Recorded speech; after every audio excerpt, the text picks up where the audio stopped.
Good morning, church family. It's Pastor Moses coming to you with this week's Midweek Thoughts. This Sunday, I'm going to be looking at Acts chapter 16, verse 6 through 10.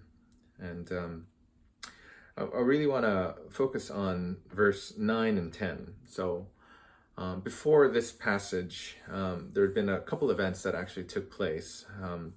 Paul and Barnabas, who went on the first missionary trip together, they actually separated because they couldn't agree together on an idea or a vision, or basically who they're going to be going on this journey together with.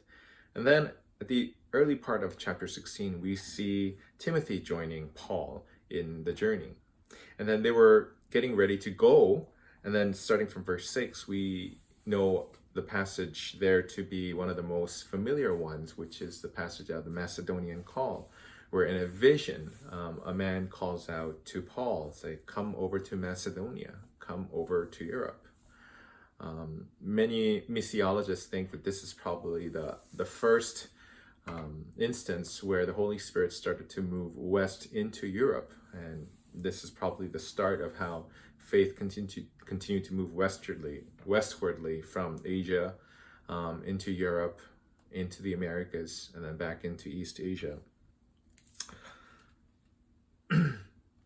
But what's really important here is after Paul sees the vision, this is what Luke writes in Acts chapter 16, verse 10.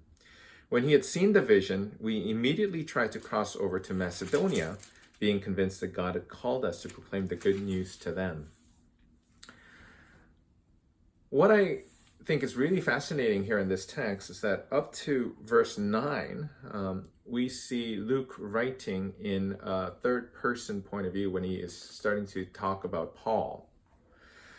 But then in verse 10, he changes. When he had seen the vision, he changes his language to a first person plural, including himself into that idea or into that vision.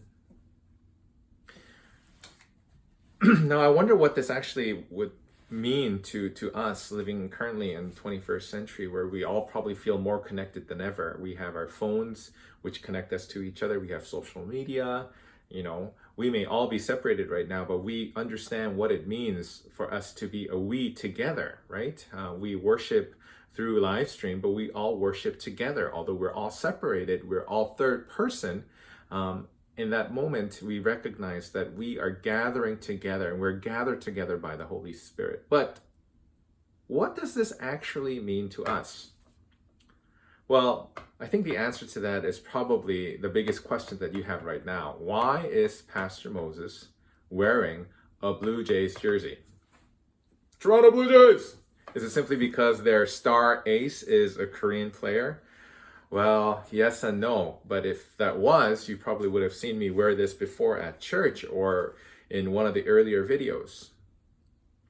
I think the biggest reason why I'm wearing this is because I am sharing in that vision, although I'm not part of the Blue Jays. I mean, I'm not good enough to pitch like Ryu, and I certainly can't bat like a lot of the players in the lineup can, but I enjoy watching them. I enjoy watching these young players continue to grow up and hopefully bringing a championship to the city of Toronto. And I have decided that, I am going to join in with their vision, that I will not call them they, but it'll be a we. Maybe some of you can relate to that because I don't think any of us actually played for the Blue Jays. Maybe you have, or that I don't think any of you have season tickets or have family who are part of the Blue Jays organization, but we consider them to be our team. It's a first person plural. And so I hope, and I will join in calling the Blue Jays we. Or maybe I should come up with another example that'll come closer to home. If you're watching this video as soon as this goes public, you'll probably know that in probably a few minutes, there will be a very important soccer game that probably you all have an interest in.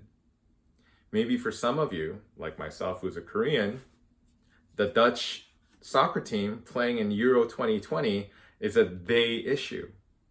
But I wonder if it can become a we issue.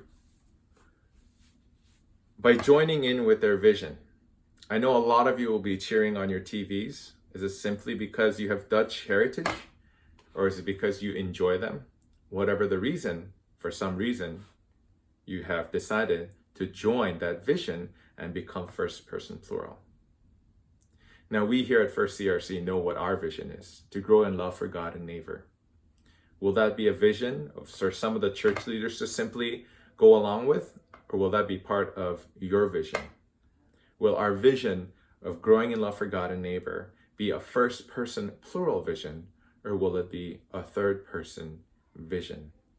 So I invite you this Sunday on Father's Day to come join in worship with us, whether here in person or in front of your TV, in your living room, or wherever you may find yourself, to join as we worship together, not as they, but as we worship together and sharing that vision of growing in love for God and neighbor. I hope to see you. Blessings. And go Dutch!